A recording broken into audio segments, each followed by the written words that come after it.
en 5, 4, 3, 2, 1. Muy buenos días a todas y a todos. Bienvenidos nuevamente a esta sesión, la quinta de nuestro cursillo de jurisprudencia de la sección de apelación. La vez pasada, entonces, iniciamos ya formalmente el análisis de nuestro segundo componente, lo que tiene que ver con los factores de competencia. Analizamos fundamentalmente en este inicio de factores de competencia, el factor de competencia temporal. Muy rápidamente hago una síntesis. Allí se resaltó cómo estos factores de competencia tienen al menos estas tres características: la concurrencia de los factores, el orden de los factores, la exhaustividad de los factores. Con concurrencia se quiere significar el que tiene que darse los distintos factores para que pueda ser un determinado aspirante a comparecer, a ser compareciente efectivamente de la JEP. Tanto el factor temporal como el factor personal y por supuesto el material. Deben concurrir los tres. Igualmente, miramos el orden de los factores, que si bien es cierto no hay una regla sobre qué factor debe analizarse primero, sí tenemos algunos indicadores para señalar que el orden debería arrancar con el factor temporal, luego el personal y por último el material. Esto en función de la naturaleza de las normas que gobiernan estos factores. Entonces, estas normas determinan, decíamos, cierta dificultad o facilidad para analizar los factores. Y eso debería determinar entonces un cierto orden lógico. Entonces, por ejemplo, es más difícil el análisis en términos normativos del factor material porque es muy ambiguo, es muy abierto.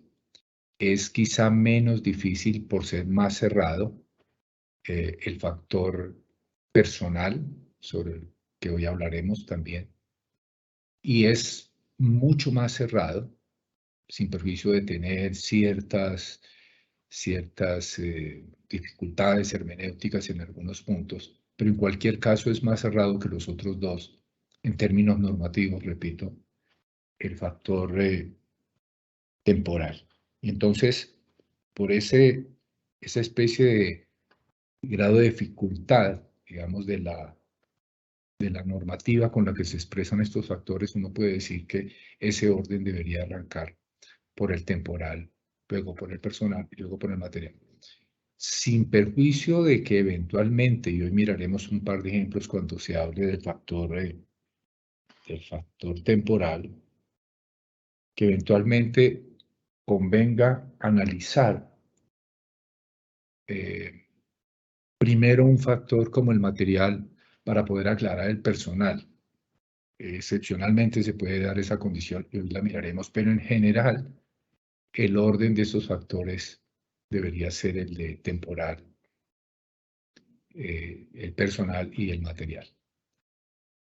Y la otra característica que resaltábamos era el de la exhaustividad. Esto es que si una vez analizado en ese orden los factores, uno de ellos flaquea, porque no permite avanzar al siguiente, eso ya debería hacer exhaustivo el análisis para no tener que avanzar.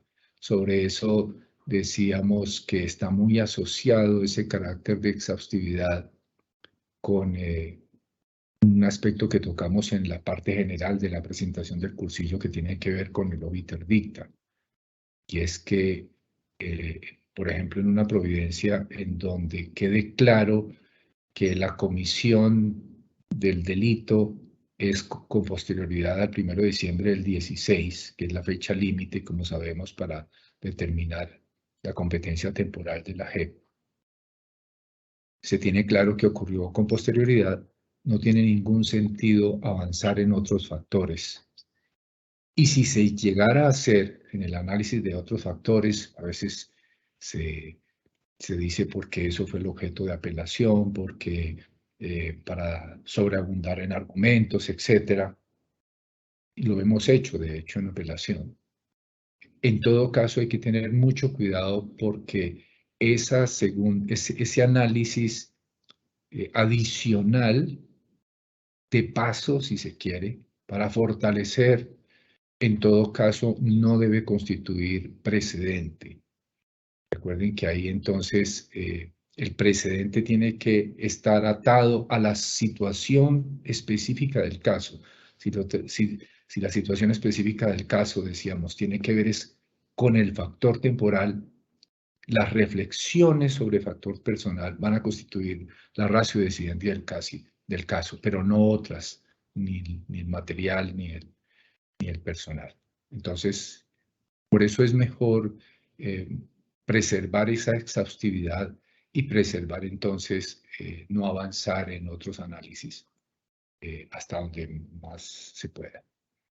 Para evitar, repito, precisamente este tema de el obiter dicta y en consecuencia la dificultad que pueda generar el caso para determinar si estamos ante un precedente o no.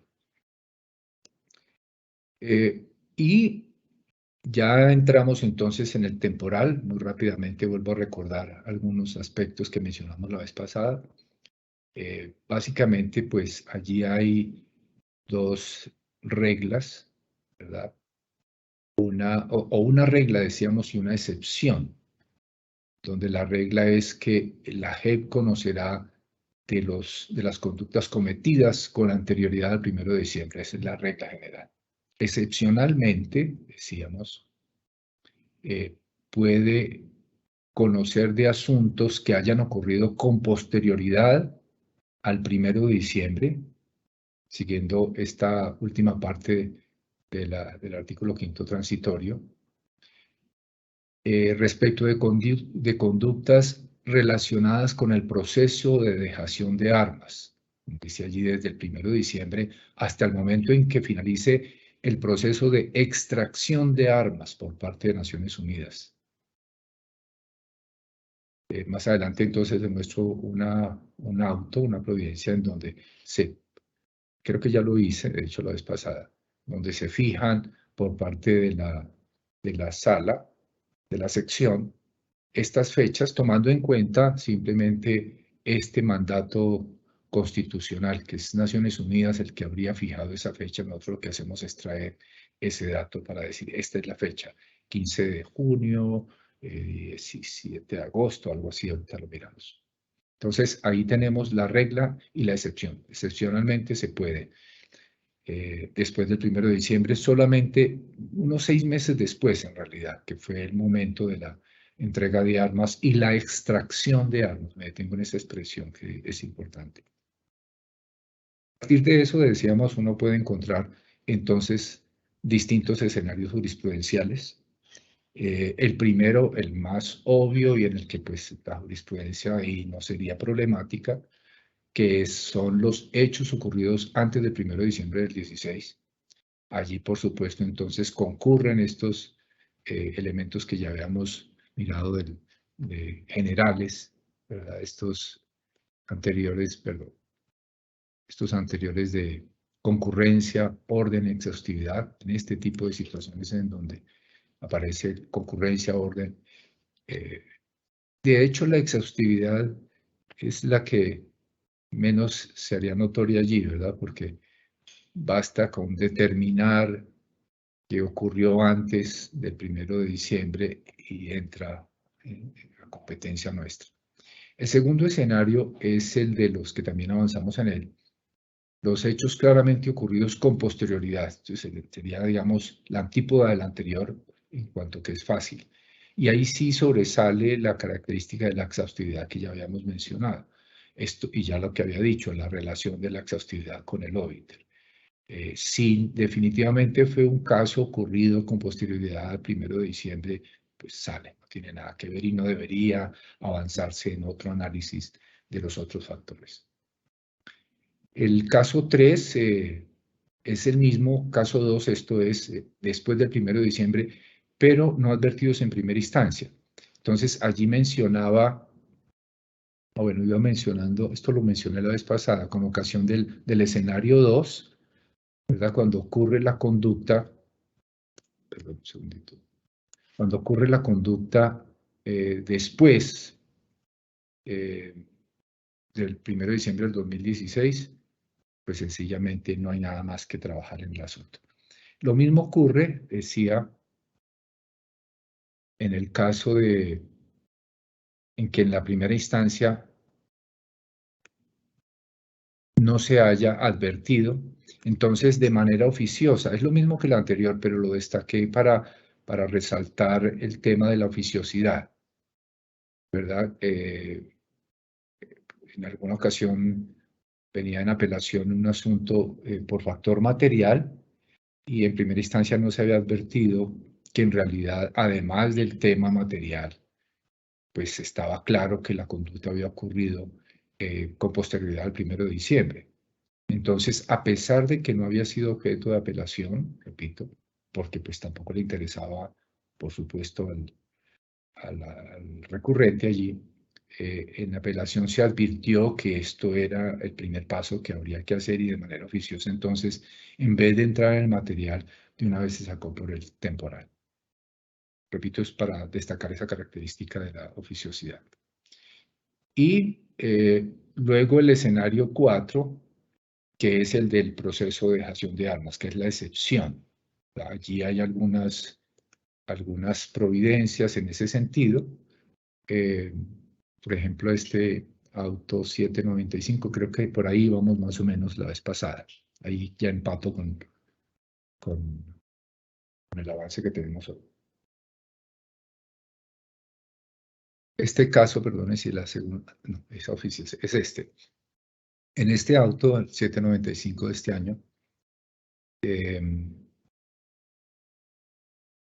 nos permitió conocer la excepción, el tema de la ultraactividad que aparece acá. Perdón, no, la ultraactividad es la siguiente. La dejación de armas, que es la excepción a la regla. Entonces recuerden que la regla es antes del 1 de diciembre, la excepción es después del 1 de diciembre, unos 6 meses después, que es este proceso de dejación de armas, ¿verdad? Y entonces ahí viene una excepción a la excepción. Repito, la excepción es que puede ser después del 1 de diciembre, hasta más o menos, aquí está la fecha, hasta esta fecha, 27 de junio y 15 de agosto, yo diría 15 de agosto, atendiendo lo que este mismo auto dice, miren lo que se resalta en el auto. El 27 de agosto, el 27 de junio y el 15 de agosto del 17 pueden eventualmente ser momentos relevantes en el análisis del presupuesto temporal de competencia, en tanto en esas fechas, en su orden, 15 y 17, 27 y 15, perdón, el órgano internacional competente para el efecto de la misión de Naciones Unidas certificó, eso sería el 27, el 100% de entrega de las armas por parte de la extinta organización, y que dicho material fue extraído, entonces debería ser esta la fecha final, 15 de agosto, si nos atenemos a esta norma que antes miramos, por eso aquí la volví a subrayar un poco más fuerte, que dice es cuando finalice el proceso de extracción de armas, no solamente de la entrega, sino la extracción de armas para efectos de este tema, como recordarán, de los monumentos. Entonces, esta fecha de extracción sería la del 15 de agosto, entonces debería ir entre el 1 de diciembre y el 1 de diciembre del 16 y el 15 de agosto del 17. Y entonces aquí aparece, ahora sí, esa es la excepción, ¿verdad? Que pueda irse hasta el 15 de agosto del 17 en delitos relacionados con entrega de armas. pero a eso se le puso una excepción, hay una excepción de la excepción, que es el artículo, lo que dice el artículo 62. En el artículo 62, entonces, se establecen las conductas consideradas en relación con el proceso de dejación de armas. Y entonces dice, son conductas relacionadas las que no estén aquí, digamos, esa definición negativa en materia normativa no deja de ser confusa.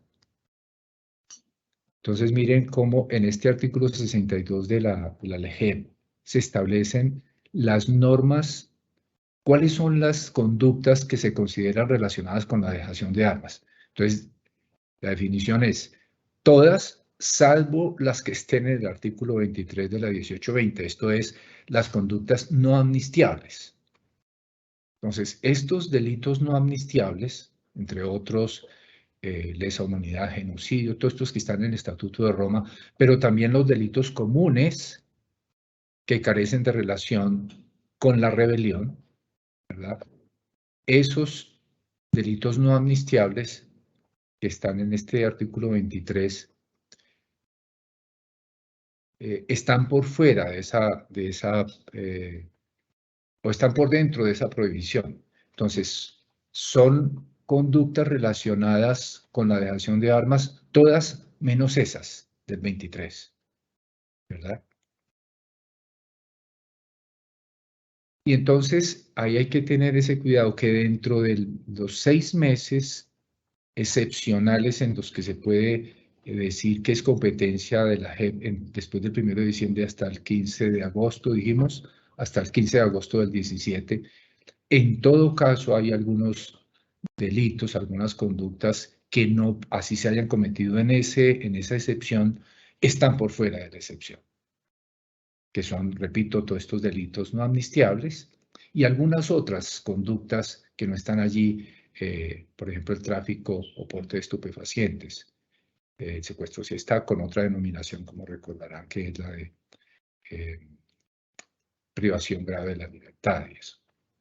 Entonces hay que tener ahí como ese juego normativo del artículo 63 con el artículo 62, perdón, de la ley estatutaria con el artículo 23 de la 1820. Y aquí hay algunos ejemplos de eso, precisamente de las excepciones o las exclusiones, si se quiere. En este auto, en el 770, por ejemplo, entonces está el típico caso que sí entraría dentro de la excepción. Esto es, delitos cometidos después del 1 de diciembre, como se ve aquí el 22 de diciembre al 16, que estarían por fuera del artículo 23 de la 1820, ¿verdad? Por referencia del artículo 62, como vimos hace un momentico de la LEGEP. Entonces sería el caso de la fabricación de armas, que en este caso se dice, eso en realidad está más asociado con la rebelión, que sería una conducta típica relacionada con el proceso de dejación de armas, esta tenencia de armas asociada con la rebelión. Entonces, por ejemplo, en este caso se permitió que efectivamente esta persona estaría dentro de la excepción para que sea conocido bajo el factor temporal, esto es, aún después después del 1 de diciembre del 16. En este otro ejemplo, 770, bueno, en la misma, se está precisando un poco, subrayé esta parte de ante la cercanía temporal entre el allanamiento a la vivienda donde fue encontrado el interesado y la suscripción del acuerdo, era entendible que el solicitante, siendo integrante de la FARC, tuviera en su poder una granada de fragmentación. Entonces, nuevamente, para explicar qué fue lo que pasó en ese caso con el porte de armas.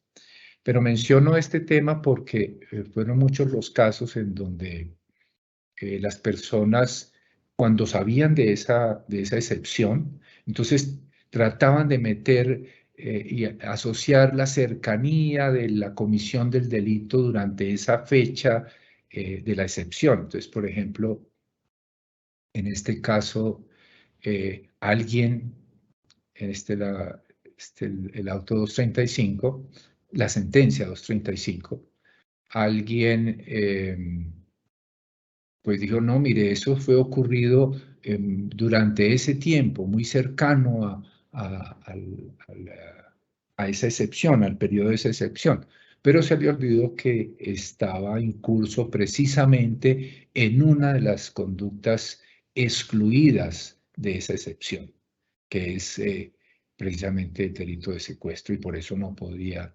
estar en esa excepción. Lo mismo con el porte de estupefacientes. Recuerden que en esa excepción también está el porte de estupefacientes de acuerdo con las normas que anteriormente cité. Y en este caso en particular incluso se fue más allá, porque este porte de estupefacientes estaba en concurso heterogéneo con el porte de armas. Y entonces se dijo que enlazaba tanto el porte de armas como el de estupefacientes la exclusión de la excepción, que es como yo creo que se puede llamar más adecuadamente, para no enredar tanto de excepción con excepción, sino la exclusión de la excepción que trae este artículo 62 de la LGEP, de este tipo de conductas. Entonces, este es otro ejemplo, simplemente en este auto 760. Y luego viene el último punto, que aquí había una pregunta de Camilo nuevamente, Camilo Osorio,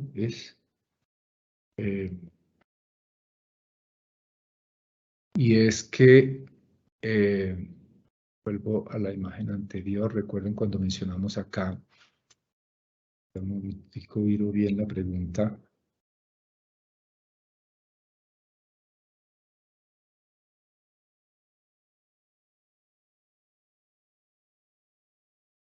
Sí, Camilo, con ocasión de esta diapositiva, creo, la presenté la vez pasada, sobre el escenario 5, hechos ocurridos antes del 1 de diciembre, pero que continúan ocurriendo, ¿verdad? Que son los hechos de ejecución permanente, con posterioridad a esa fecha. Y aquí puse delitos continuados y garantías de no extradición. Entonces, con ocasión de eso, Camilo dice, no sé si tal vez en el quinto escenario del factor temporal se esté refiriendo a los delitos de ejecución permanente y no al delito continuado. La respuesta es a ambos. La primera, digamos, esta parte de delitos que continúan ocurriendo con posterioridad. Ese es lo que quise mencionar allí, son los delitos de ejecución permanente, pero también el tema de los delitos continuados, y ya me refiero a eso. ¿Y por qué?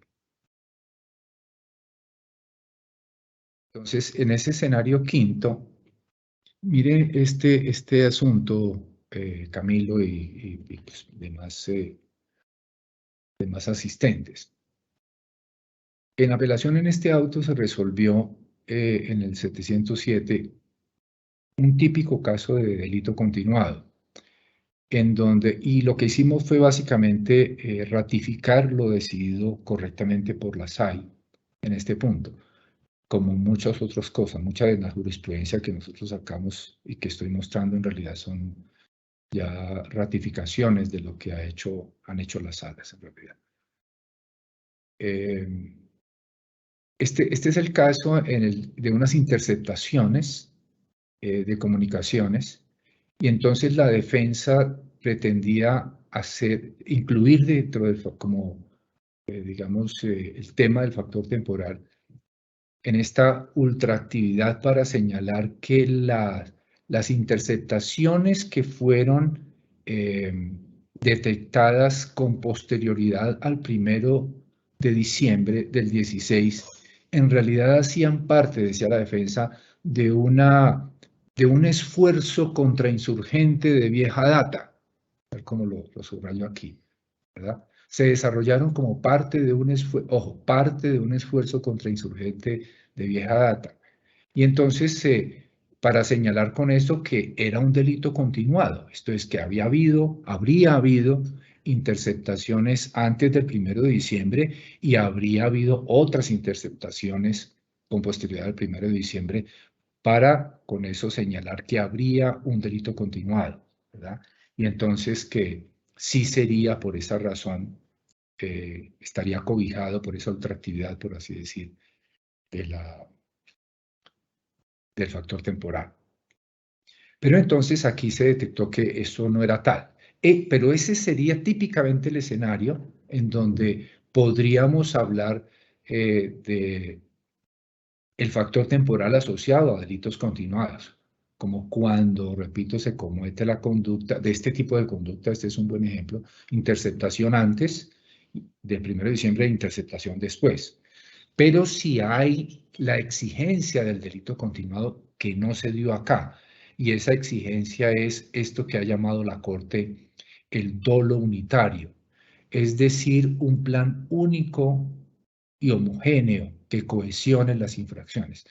Nosotros en este auto lo que hicimos fue seguir básicamente la dogmática de la Corte Suprema de Justicia. Aquí les traje un ejemplo de la Corte Suprema en ese punto. Este caso fue una fallida casación en donde la Corte analizó delitos ambientales.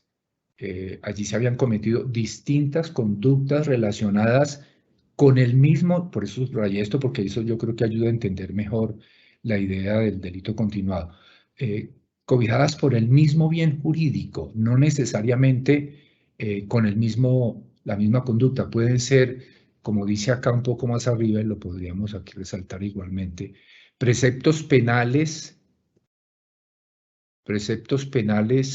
perdón, iguales o semejantes. Subrayo para resaltar acá. Pueden ser preceptos penales iguales o semejantes, pero que tutelen el mismo bien jurídico, por ejemplo, lo relacionado con el ambiente. Entonces, en este caso hubo inundaciones, pero también, o sindicaciones relacionadas con inundaciones de predios, pero también quema de predios, ¿verdad? Que es un delito distinto. Y había algún otro que no recuerdo en este momento que tenía que ver con la afectación al ambiente. Nosotros seguimos básicamente esta tesis de la Corte Suprema, ¿verdad? El delito continuado es aquel en el que se produce una pluralidad de acciones o omisiones de hechos típicos diferenciados que no precisan ser singularizados, quema, inundación, etcétera, los cuales desarrollan nuevamente esta idea del dolo unitario. Hay una homogeneidad del modus operandi, pero pueden ser conductas no necesariamente iguales, sino conductas semejantes que en todo caso afecten el mismo bien jurídico que se tutela, como en este caso el ambiente.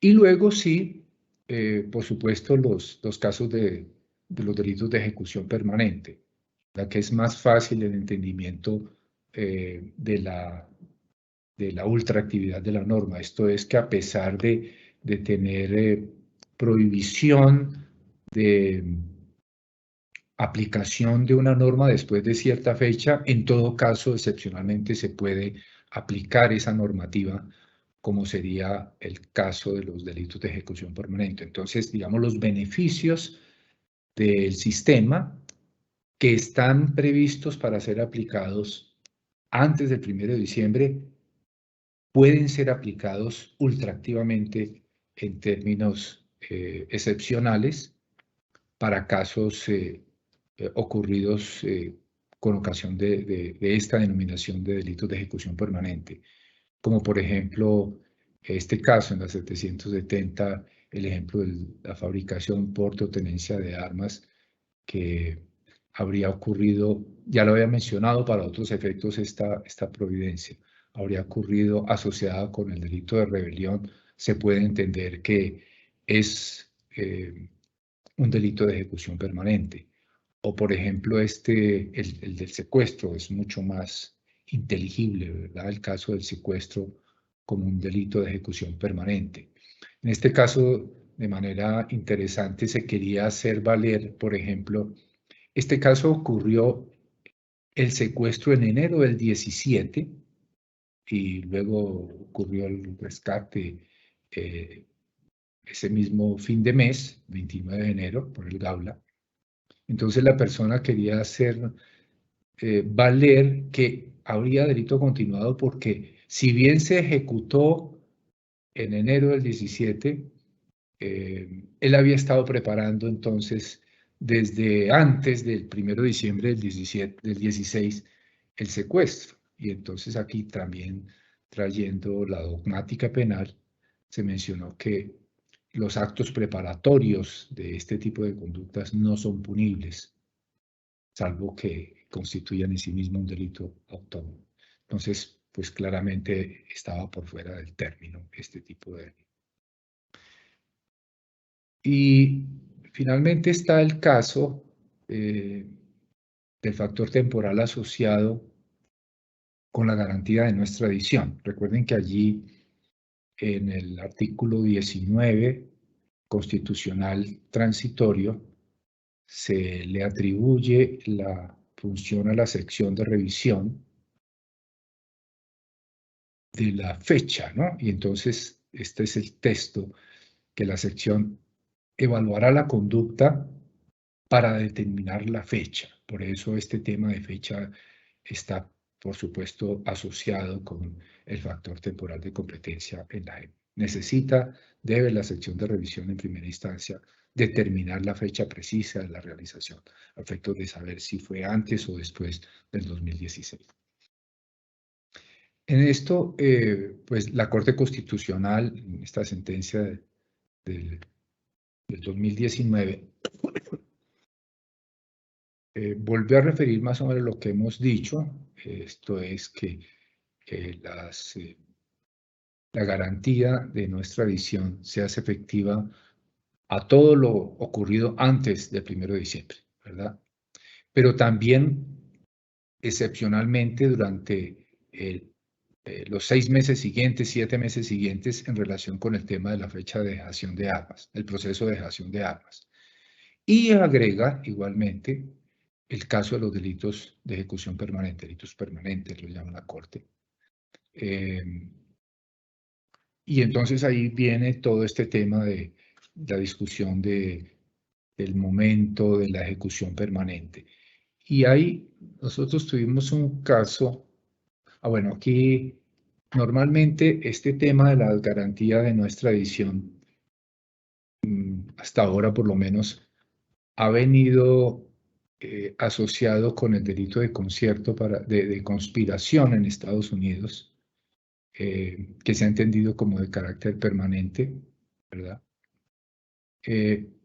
Y entonces viene la disputa primero de la conversión de ese delito de conspiración que no existe acá, cuál sería el de la legislación interna para efectos de su análisis, y luego el momento. Y en esta sentencia 250 reciente, se volvió a, digamos, a reiterar algunas precisiones anteriores, por ejemplo, la de esta dogmática de que la conspiración en la norteamericana, en la legislación interna, equivale al concierto para delinquir. Y luego, lo que me interesa aquí para efectos del factor temporal, tiene que ver con el momento. Aquí, en este caso concreto, había una disputa interesante porque se trataba de señalar por parte de las autoridades norteamericanas con todas estas pruebas, que bueno, eso sería otra discusión, el indictment, si eso no prueba, todas estas interceptaciones que se hacen, los testimonios de los agentes de la DEA, etcétera, pero repito, ese es otro debate. Pero para efectos del factor temporal, lo que hay que destacar es que allí se dijo en el caso, o sea, se establecieron dos cosas. La primera, que según esa documentación del expediente norteamericano, la conducta de conspiración habría ocurrido antes, ¿verdad? habría ocurrido antes del 2016, sin precisar una fecha de ese antes, ¿no? Pero la conducta concreta en la que se habría determinado la participación de la persona que aquí estaba involucrada, que era un señor de apellido Orobio, me parece. La conducta habría sido posterior, solo que esa conducta posterior no era la conducta de conspiración, sino la conducta que ejecutaba la conspiración, que era el tráfico de estupefacientes. Entonces, teníamos, en ese caso, teníamos dos situaciones, digamos, disímiles, relacionadas, pero disímiles y que complejizaban el asunto. Se tenía la información y las pruebas, digamos, de que había habido una conspiración antes del 16, de diciembre del 2016, pero no se tenía certeza sobre quiénes eran los conspiradores. Esa era una primera parte del asunto. Se había certeza de la conspiración, de la fecha de la conspiración antes del 16, pero no de los integrantes de la conspiración, de un lado. Y de otro lado teníamos certeza de un delito de ejecución de la conspiración, como sería el tráfico de estupefacientes, ¿verdad? Pero ese delito de tráfico de estupefacientes no era el objeto de la solicitud de extradición. Ese delito, sin embargo, y esa fue digamos, la conclusión a la que llegamos, es esta parte,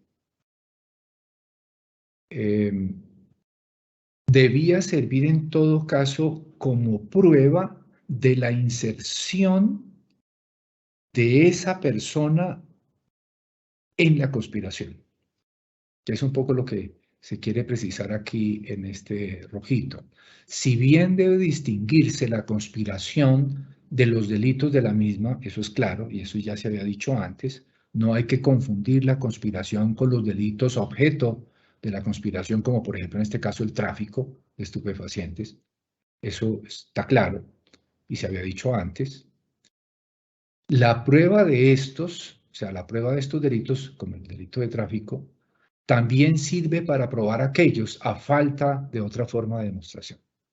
Y eso fue lo que se hizo. Entonces, la prueba de la interceptación y de la comisión entonces del delito de tráfico, que es distinto de la conspiración, la prueba en todo caso serviría para determinar el momento de inserción de esta persona en la conspiración.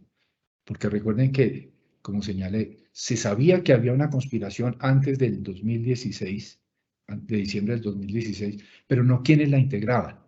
Y la única forma para saber si este señor integraba o no la misma era con la prueba del momento en el que se integró, que habría sido el momento de la comisión del delito posterior, por así decir, que es el delito de tráfico. Entonces, este tema de la garantía de no extradición tiene esa complejidad, ¿verdad? Para efectos de determinar el factor personal, pero esa es digamos, la jurisprudencia más reciente que tenemos en relación con el tema.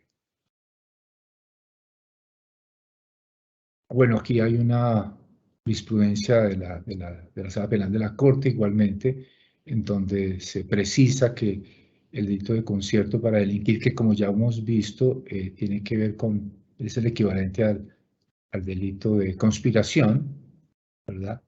En la legislación interna es un delito de ejecución permanente. Y esta decisión que les cuento que tomamos, esto es que la prueba del delito de tráfico, del delito objeto de la conspiración, siendo distinto, la prueba permite afirmar el momento de la inserción de alguien en la conspiración cuando no se tiene certeza de otra forma de quiénes eran los conspiradores. Eso es coherente también con esta misma providencia, con esta otra providencia de la Sala de Casación Penal de la Corte, en donde se dice que las conspiraciones no solamente hacen parte de los socios fundadores, sino cualquier persona que durante su vigencia se hubiera incorporado a ella. Entonces, en el ejemplo anterior, podría decir que unos podrían ser los socios fundadores, siguiendo este entrecomillado de la Corte, y otro que era el caso concreto que teníamos, la incorporación de otro socio, no los fundadores, de otro socio a la misma. Y la prueba de eso, pues, tiene que ser necesariamente, a falta de mejor prueba, la prueba de la comisión del delito, no el de conspiración, sino el que ejecuta, digamos, esa conspiración, como en el caso concreto que fue el tráfico. Muy bien, con esto daría por terminado el factor temporal. En resumen, en el factor temporal, a partir de la regla, la excepción y la exclusión de la excepción, como lo vimos, podríamos decir que hay, simplemente a manera de repaso, estos 5 escenarios del factor temporal. El escenario claro anterior de diciembre del 2016, y luego el escenario posterior al 2016, en donde hago una precisión específica que lo llamo el escenario 3 para el tema de oficiosidad, cuando por alguna razón en primera instancia no se toma en consideración, debiéndolo hacer, el tema temporal. Luego la excepción propiamente dicha, que será el escenario 4 de la entrega de armas, que va entre el 1 de diciembre y el 15 de agosto, dijimos, el 27 de agosto, dijimos, del 17, y finalmente el tema de la ultraactividad con delitos continuados y con delitos de ejecución permanente, y esta especial situación de la garantía de no extradición. Avanzamos entonces con el siguiente factor que dejamos hoy esbozado para continuar la próxima, porque este factor personal es, yo creo, el que más situaciones complejas ha traído a la jurisprudencia de la JEP y en el caso de la jurisprudencia de la sección de apelación también. Pero que me parece ya se ha ido estabilizando. En ocasión, bueno, del análisis normativo en primera instancia, en segunda instancia, hemos ido consolidando, me parece, la jurisprudencia, no sin dificultades. Entonces, en el factor, perdón, en el factor personal de competencia, una vez atendiendo estas características iniciales de la concurrencia, del orden, ¿verdad? Y la exhaustividad, una vez avanzado o superado mejor el factor temporal, ahora sí entramos en el factor personal. Y pues yo quisiera dividir esta parte de la presentación en estos dos aspectos inicialmente. En general uno puede decir que hay algunas constantes, por así decir, del factor personal. En primer lugar, pues hay una serie de comparecientes, ¿verdad? Estos comparecientes que traen las normas son de distinto orden. Estas son las personas, entonces, que nos interesan en la JEP. En primer lugar, los integrantes de las FARC, los colaboradores, sobre esto hablaré un poco más adelante, porque hay un desarrollo jurisprudencial que hemos ido haciendo sobre los colaboradores para distinguir, digamos, los colaboradores más cercanos y los otros colaboradores de las FARC, que los hemos llamado colaboradores subordinados y colaboradores no subordinados. Y esto va a tener un impacto importante si es o no subordinado en el tipo de régimen de condicionalidad al que debería estar sometido. Excúsenme un segundito, por favor.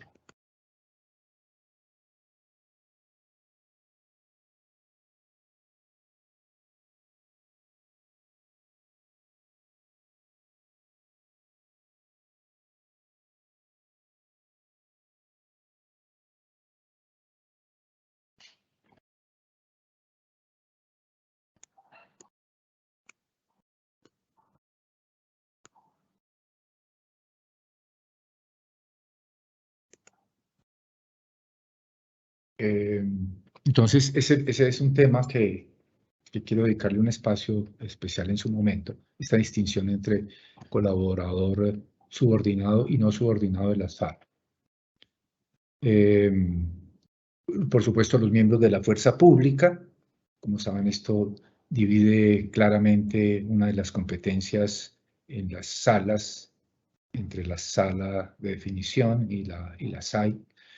Los agentes del Estado voluntarios, los terceros voluntarios, los vinculados penalmente por estos temas de protesta social o disturbios internos, y el caso de los paramilitares. También vamos a referir que ahí hay unas consideraciones muy interesantes y especiales, como recordarán básicamente, y sobre esto detallaré luego. Nosotros queremos dejar claro, en primer lugar, que los combatientes paramilitares no hacen parte de la JEP, eso es claro, eso está en la Ley de Justicia y Paz, pero la normativa, en todo caso,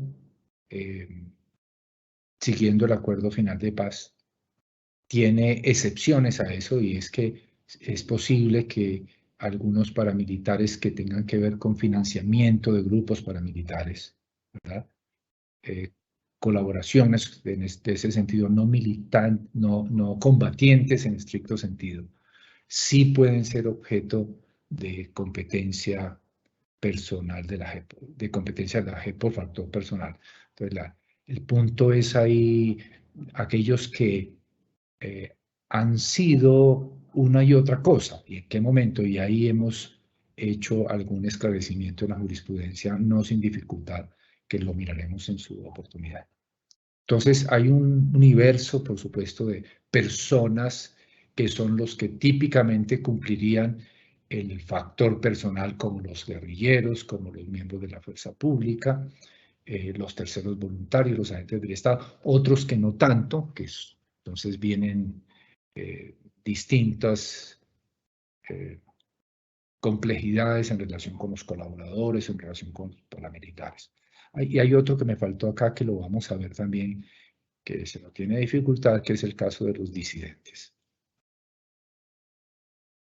Entonces, vuelvo sobre esta diapositiva anterior. Entonces, tenemos una serie de comparecientes que determinan el factor personal de manera nítida, otros que no tan nítidamente, que lo iremos analizando. Un asunto que igualmente quisiera resaltar de manera general en relación con este factor es el de la taxatividad. Las reglas que especialmente aparecen aquí, lo que miraremos luego como particularidades en los artículos 17 y 22 de la 1820, muestran particularmente para los comparecientes ante la SAI, reglas taxativas, sin perjuicio de hermenéuticas que se pueden hacer a esa taxatividad, como miraremos particularmente con el caso del CODA, los certificados a través de esta ruta. Pero la regla es, y así se ha preservado, esa taxatividad de cómo se acredita el factor personal, eso está arreglado. Y por eso uno puede decir que hay una tarifa legal, sin misterios. Hay una tarifa legal para la acreditación del factor personal. ¿Son esos o son esos? Sin perjuicio, por supuesto, de hermenéuticas, como miraremos con ocasión del CODA, y también, por ejemplo, con uno de los numerales de estos artículos, el numeral cuarto, que lo miraremos en su momento. Entonces, allí hay una taxatividad que se pega con una afirmación que se puede hacer, que ahí entonces está tarifado eso. No se puede acreditar de cualquier manera, ¿verdad? Este es el ejemplo de esa taxatividad, que ha sido muy frecuente, como lo recordarán los colegas o funcionarios que estén aquí en este curso de la SAI. Es muy frecuente que se quiere acreditar la pertenencia al grupo armado a través de declaraciones juramentadas ante notario. Entonces, siempre hay como unos nombres ya muy conocidos ahí, en donde son guerrilleros que no fueron autorizados, digamos, para ese efecto, que en todo caso están dándole a todo el que se lo pide una declaración juramentada diciendo, usted, él fue guerrillero, él perteneció a tal frente, él trabajó conmigo. Y pues entonces, digamos, esto ha sido muy recurrente y preciso permanentemente, esta tesis de que ese medio ni ninguno parecido no fue expresamente fijado por la ley, ¿verdad? Repito, el caso del CODA ahorita lo miraremos. Pero aquí es para resaltar un poco este tema de la taxatividad. Es lo que señalen estas normas sobre cómo se debe acreditar si alguien es, por ejemplo, guerrillero. Aquí es en donde más dificultades se ha presentado. El caso de la fuerza pública es menos.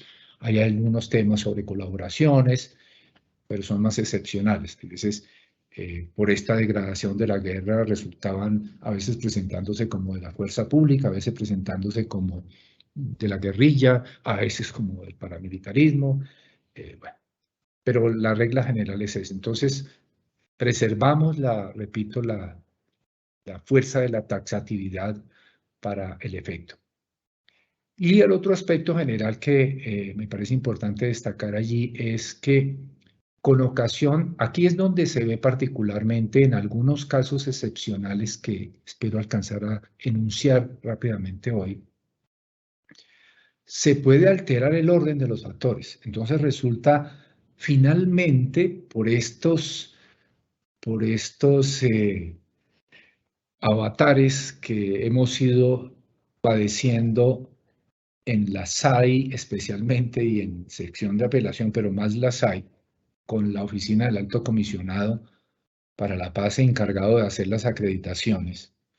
Entonces, por esos vaivenes con esta oficina, finalmente se ha tenido que acudir de manera pragmática a alterar el orden de los factores y decir, como ya trataré de explicar, no, pues entonces, pues no le roguemos más o menos, ya dije lo esencial, a la oficina del Alto Comisionado que mande lo que tenga que mandar, porque no tiene ningún caso. Este señor, si bien se mira el caso un poquito más allá, esto es el factor material, eso nada tiene que ver con el conflicto.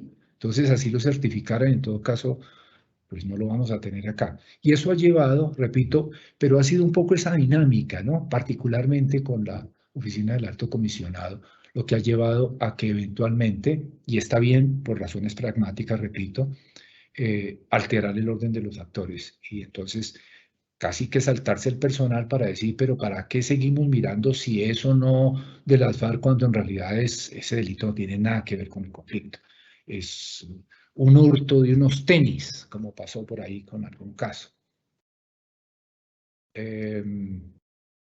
Entonces, esos son como los aspectos generales que me parece importante tener en cuenta, como lo vamos a hacer a continuación en lo que resta de estos minutos y en la próxima sesión, por supuesto, con detalle. Tener en cuenta siempre taxatividad, tarifa legal, no cualquier prueba, que es la idea, ¿no? El opuesto a la tarifa legal para los que no son abogados. La tarifa legal es una determinación normativa por medio del cual se dice, es así como se deben probar las cosas, no de otra manera. Como cuando uno es propietario de un apartamento, de un bien inmueble, es así como se acredita, no de otra forma. Se acredita con el certificado de la Oficina de Registro de Estatutos Públicos o el registro civil de las personas, nacimiento, muerte, estado civil, ¿verdad? Con el registro civil. Entonces eso ya es una regla, no de cualquier manera. Hay excepciones, pero la regla se mantiene. Y entonces me adentraré en unas particularidades en lo que sigue y en la siguiente sesión que tienen que ver, como ya mencioné, la fuerza taxativa de estas normativas de la 1820, el caso del CODA, el problema con la OACP, que ese es el problema, lo que hemos tenido en realidad. La falta de acreditación oportuna de la Oficina del Alto Comisionado para la Paz. El tema de los disidentes, hay un par de casos de disidentes que pues, creo que es fácil decir, pues ya no hacen parte de los beneficios de la JEP, y me detendré particularmente en una doctrina que se ha ido construyendo en la sección de apelación, denominada conexidad contributiva, que luego la explicaré. Entonces, a ver hasta dónde logramos hoy avanzar. El caso del CODA. Me excusan, no sé si lo logro ampliar un poco. Está muy chiquita. Pero quería traerlo todo y así no alcance a hacer más hoy, me gustaría leerla toda. Esto, en este auto, del 19, inclusive algunos antes, pero digamos, consolida, se dijo lo siguiente: no es posible adicionar, entonces primero se reitera la taxatividad, pero este es el juego entonces hermenéutico en relación con la taxatividad para efectos de esta certificación a través del CODA. No es posible adicionar una causal distinta de las ya contempladas en las disposiciones contenidas en los artículos 17, 22 y 29 de la 1820. Sin embargo, una cosa es que el grupo de causales esté sujeto al régimen de taxatividad, ¿verdad?, que es la regla, y otra muy diferente, que cada causal expresamente contemplada deba sujetarse a una interpretación restrictiva que fije fronteras arbitrarias entre hipótesis textuales y otras no consagradas literalmente, que sean equivalentes y análogas. De lo que se trata es de darle a la normativa un alcance que no sea absurdo, evitar que la justicia transicional trate de manera diferente hipótesis que en realidad son semejantes en lo relevante. Lo que se busca es que la legislación interpretada por la justicia transicional logre objetivos para los que fue diseñada. Esto es, que puedan tratarse como miembros de las FARC. Todos aquellos, este es el punto que me parece más importante, que puedan,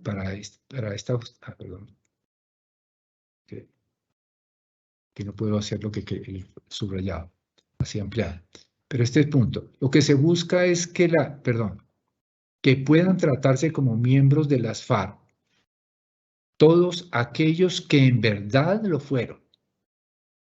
Lo anterior siempre que, al pretender oponer una certificación gubernamental, demuestre haber estado sometidos a un proceso de verificación serio y creíble, realizado por el Estado colombiano, que les posibilite luego de la movilización, contribuir a la paz, a la satisfacción de los derechos de las víctimas y recibir tratamientos penales especiales a cambio de los compromisos propios del régimen de condicionalidades. La verificación de una persona como integrante de las FARC presupone el paso por un tamiz estatal, el del Comité Técnico Interinstitucional. Por eso, en principio, no es necesario, cuando las situaciones ya han superado el filtro del Comité Operativo para la Dejación de Armas, el CODA, para comprobar el factor personal de competencia en el marco del análisis para la concesión de beneficios de la Ley 1820, es posible demostrar la pertenencia a las FARC mediante certificados CODA, pues este en lo sustancial y por regla general es semejante a la certificación OACP. Y bueno, yo creo que con eso, entonces, destaco el punto del CODA porque esta regla que se estableció en la sección de apelación ha permitido tener como parte de los comparecientes no solamente los que estén enlistados y certificados por la Oficina del Alto Comisionado, sino muchos otros que en todo caso igualmente dejaron las armas y que por supuesto, y dejaron las armas seguramente por distintas razones. Por ejemplo, una razón por la que lo hayan hecho es porque se cansaron de estar allí, no estuvieron de acuerdo por alguna razón, por miedo, lo que fuera. Y entonces se hicieron estas, digamos, desmovilizaciones individuales antes del acuerdo de paz inclusive, pero finalmente, como de lo que se trata es de acreditar por ahora, ¿verdad? Es el factor personal. Es importante determinar si perteneció o no a las FARC. Recuerden que algunas de las causales, que alcanzamos a pasar esa diapositiva rápidamente y la dejamos enunciada, algunas de estas causales, estas 4 causales que están en el 17 y el 22 de la 1820,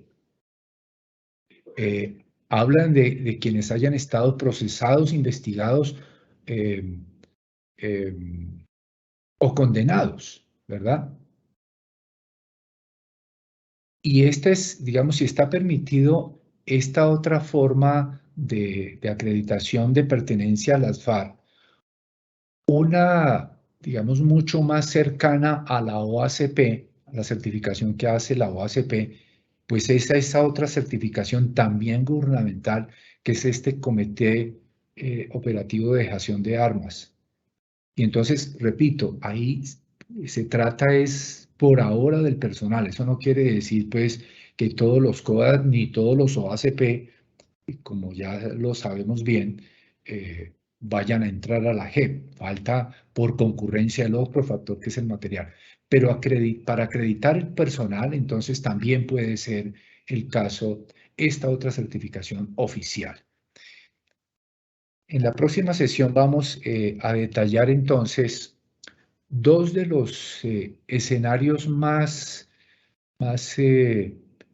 digamos, discutidos en la jurisprudencia, que son este numeral segundo, el enlistado precisamente de las OACP, que el problema central es que muchos están en la lista que envió las FARC al gobierno como estos son los miembros de la guerrilla que deben ser beneficiados, pero les falta el paso siguiente, que es la certificación de que efectivamente el gobierno está de acuerdo con eso, de acuerdo con los cruces que haga el propio gobierno, porque ahí recuerden que hubo mucho colado también eventualmente.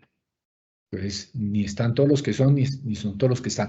O muchas veces estos certificados inclusive pueden ser desertificados a través de un procedimiento, incluido que la propia guerrilla diga que los desertifiquen, ¿verdad? Entonces ahí se han presentado distintas dificultades. Y como esto que hace la Oficina del Alto Comisionado al certificar finalmente es un acto administrativo, entonces ahí se han presentado una serie de dificultades hermenéuticas y prácticas para efectos de saber qué tanto debería esperar la JEP ese tipo de certificados. Y ahí es donde está entonces el paso que quiero contarles con más detalle en la próxima sesión sobre el análisis del factor material mejor si es que la oficina del alto comisionado se demora. Pero eso ha tenido una historia jurisprudencial que luego les cuento. Y luego me voy a detener también un poco en el tema de esta expresión, las otras evidencias a las que se refiere el numeral cuarto, en donde ha habido también alguna controversia hermenéutica, pero ya estabilizada. Los otros 2 casos, el de los numerales 1 y 3, en general no han tenido problemas. El primero porque, pues, digamos, la evidencia del mismo no lo amerita. Y el tercero, esencialmente, no se han presentado casos sobre eso.